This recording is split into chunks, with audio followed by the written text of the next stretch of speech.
Halo kaum sengsara, saya pilot channel Film Plot Project. Selamat datang di The Laundromat. Dirilis tahun 2019, disutradarai oleh Steven Soderbergh dan dibintangi oleh Gary Oldman bersama Antonio Banderas. Berdasarkan buku Secrecy World karya Jake Bernstein, film ini mengangkat skandal Panama Papers, yaitu sebuah kebocoran data rahasia perusahaan Mossack Fonseca yang mengungkap bagaimana orang-orang kaya sembunyi dari pajak dan bagaimana para koruptor mencuci uang haramnya menjadi halal. Inilah The Laundromat.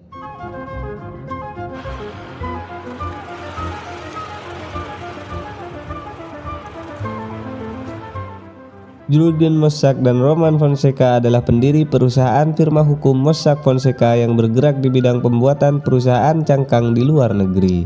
Keduanya akan bertindak sebagai narator dalam film ini. Bab 1. Kaum sengsara yang teraniaya. Sepasang lansia, Ellen dan Joe, merayakan ulang tahun pernikahan mereka dengan berwisata menaiki perahu di atas Danau George. Namun sebuah gelombang tiba-tiba menghantam membuat perahu mereka berbalik yang menyebabkan Joe terbunuh.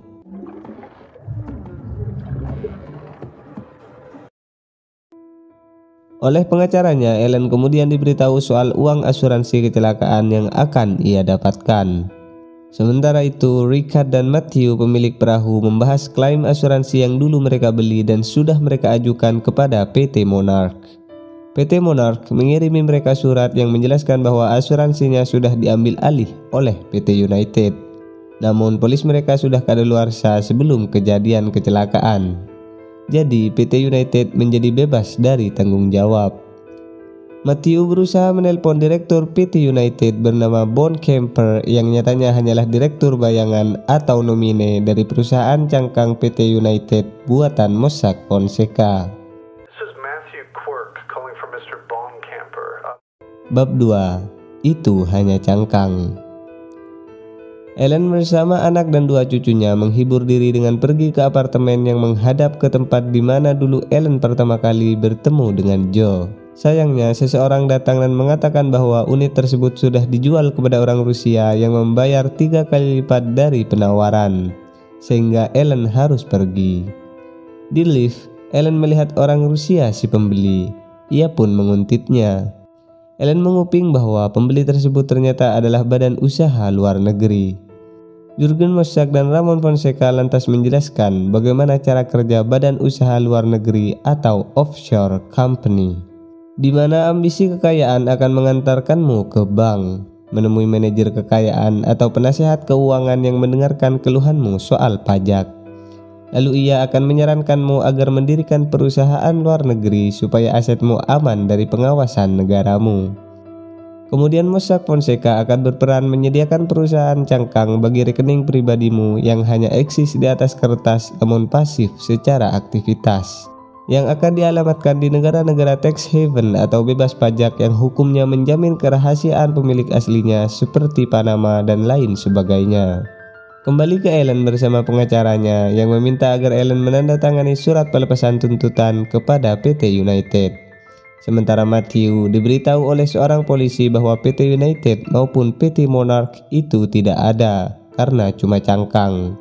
PT Monarch mengirim surat yang seolah bertanggal sebelum hari kecelakaan agar bebas dari tanggung jawab. Ellen yang tetap tidak terima terbang sendiri ke Nevis, tempat di mana PT United beralamat. Namun sesampainya di sana, Ellen tidak menemukan kantor apapun.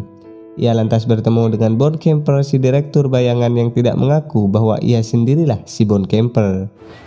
I don't know him.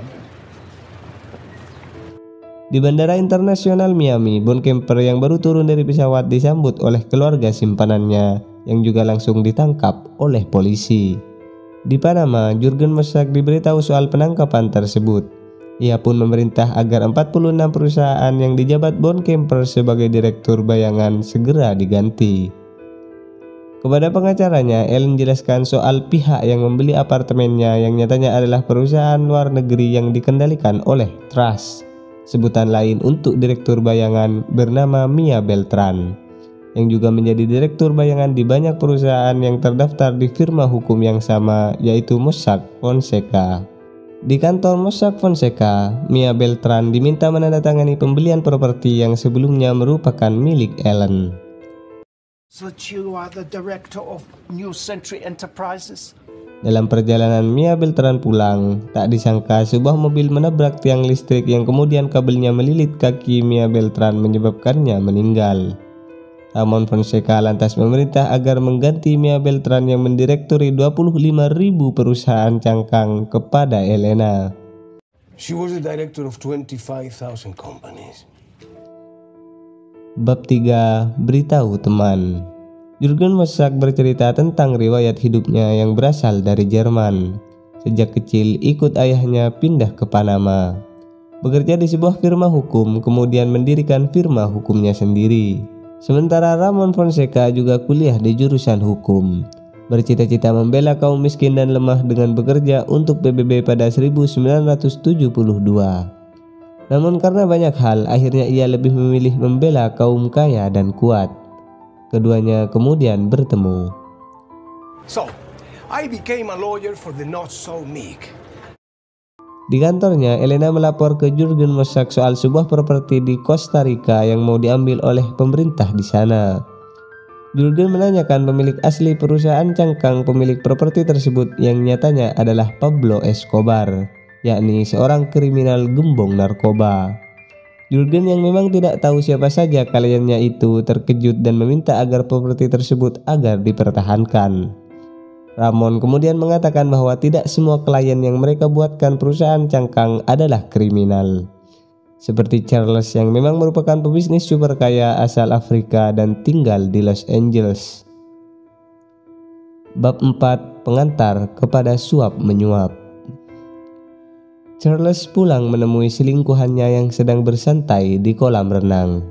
Sesaat kemudian, anak perempuannya yang akan segera sarjana bernama Simon juga pulang. Ketika ia melihat teman sekelasnya bernama Astrid sedang bermesraan dengan ayahnya, ia menjadi terpukul dan marah. Ayahnya yang panik langsung mengejarnya. Charles kemudian mengajaknya ke dalam rumah dan memintanya agar tidak mengadu kepada ibunya. Sebagai ganti akan ia hadiahkan sebuah perusahaan untuknya. Welcome. It's filled with disappointments and negotiations. Bersama pengacara keluarga mereka, Simon diberi sertifikat pemilik saham PT White Cloud di Panama yang bernilai $20 juta yang punya rekening di Jenewa. Beberapa hari kemudian bersama ibunya, Simon mengurusi sertifikat saham tersebut di kantor Mossack Fonseca. Namun ternyata nilai perusahaannya berkebalikan dengan yang dikatakan oleh ayahnya. Karena PT White Cloud hanyalah cangkang yang dikendalikan oleh perusahaan cangkang induk yang lain. Simon menjadi sangat kesal. Jürgen dan Ramon kemudian menjelaskan perbedaan antara privasi dan rahasia. Privasi adalah mengunci pintu dari luar, sementara rahasia adalah mengunci pintu dari dalam, dan itulah yang dilakukan oleh Charles. Namun di mana seseorang bisa memiliki rahasia tanpa ada yang mengintip? Jawabannya adalah perusahaan cangkang luar negeri yang rekeningnya bisa berada di bank negara yang berbeda. Ellen makin dalam menelusuri semuanya. Ia bahkan mendapatkan informasi soal pencucian uang dari hasil korupsi dan suap di Cina lewat perusahaan cangkang Russell Properties. Bab 5. Melakukan pembunuhan. Di Cina, Maywood menemui Nyonya Gu, yakni istri seorang pejabat tinggi negara bernama Bo Xilai. Maywood meminta agar Nyonya Gu mencuci uang lagi dan menerima lebih banyak suap lagi. Setelah kesuksesan mereka sebelumnya lewat Russell Property, karena uang yang menumpuk bisa menjadi penyakit. Namun Nyonya Gu cemas karena Presiden Xi Jinping tidak akan lagi mentolerir korupsi. Apapun yang mengganggu stabilitas negara akan dihabisi. Maywood yang memaksa dan Nyonya Gu yang takut akan terkuak meminta agar Maywood menceraikan istrinya agar kerahasiaan dirinya dan suaminya terjamin. Namun Maywood tidak mau melakukannya, sehingga ia pun diracun dan mati. Nyonya Gu lantas menyogok kepala polisi agar memalsukan kematian Maywood.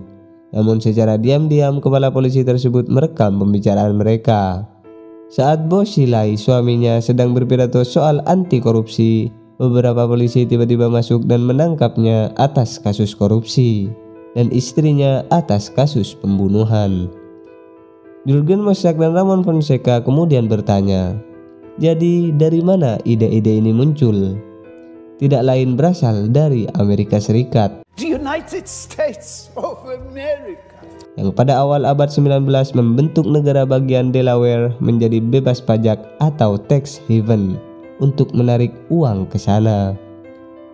Sementara kesehatan Ellen makin memburuk karena situasi berada di luar kendalinya.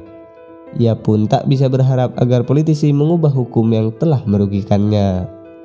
Namun pada April 2016, Jurgen Mossack dan Ramon Fonseca terguncang saat mendapat berita soal data firma hukumnya yang bocor.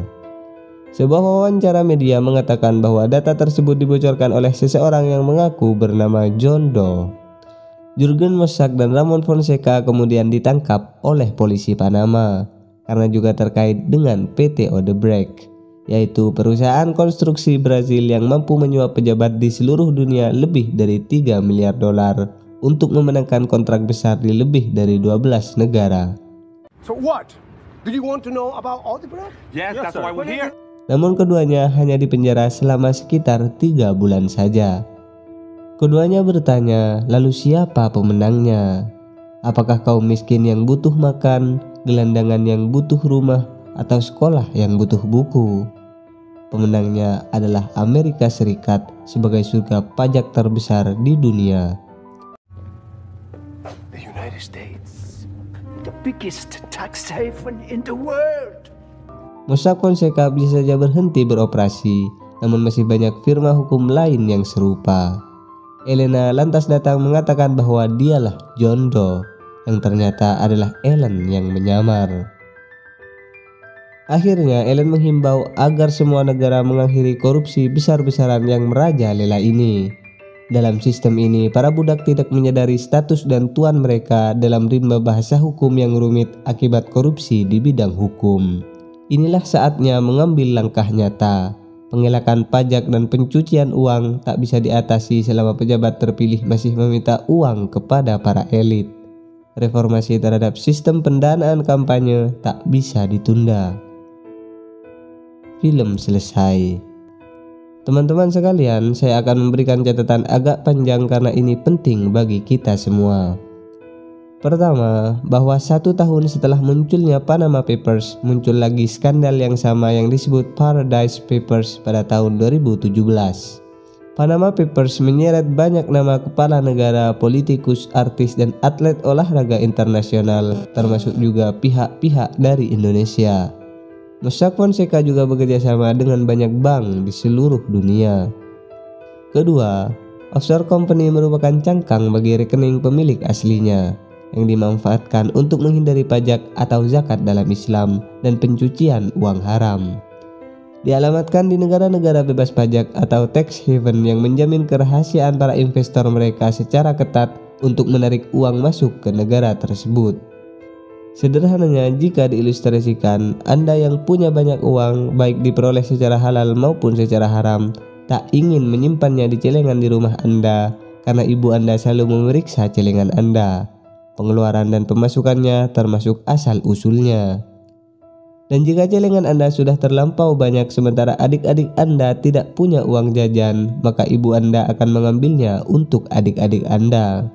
Karenanya Anda lantas menyimpannya di rumah teman Anda yang mana ibu Anda tidak punya akses ke sana, sehingga kerahasiaan Anda terjamin dan Anda bisa menumpuk harta.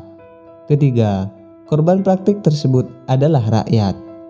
Karena di saat mereka taat membayar pajak, orang-orang kaya malah menghindarinya sehingga pendapatan nasional untuk APBN menjadi berkurang. Apalagi jika uang rakyat tersebut malah dicuri dan dicuci ke perusahaan cangkang luar negeri. Alih-alih mengatasi kemiskinan dan pengangguran, yang ada hanyalah diskusi palsu DPR yang tak kunjung usai. Di dalam Bible dan Al-Quran sangat jelas diterangkan tentang perintah keberpihakan kepada kaum lemah.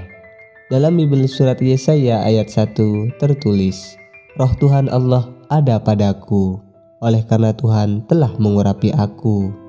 Ia telah mengutus aku untuk menyampaikan kabar baik kepada orang-orang sengsara dan merawat orang-orang yang remuk hati, untuk memberitakan pembebasan kepada orang-orang tawanan dan kepada orang-orang yang terkurung kelepasan dari penjara. Dan dalam Al-Quran surat Al-Ma'un ayat 1-7. Bismillahirrahmanirrahim. Ara'aita allazi yukadzibu biddin,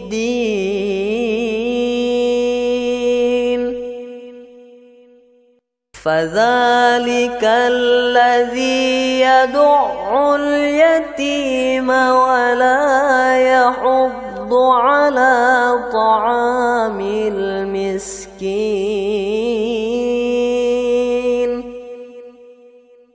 fawailul lil musallin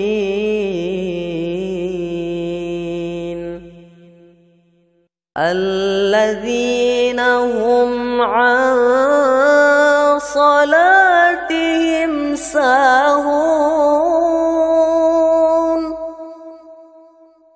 alladzina hum yura'un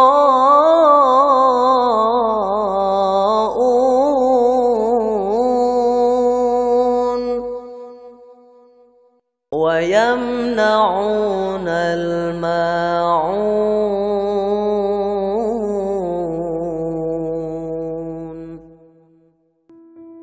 Tahukah kamu orang yang mendustakan agama?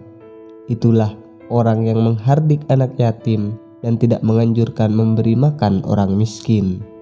Maka celakalah bagi orang-orang yang sholat, yaitu orang-orang yang lalai dari sholatnya, orang-orang yang riya dan enggan menolong dengan barang yang berguna. Demikian dari saya, terima kasih telah menonton. Semoga bertemu di video-video lainnya. Wassalamualaikum warahmatullahi wabarakatuh.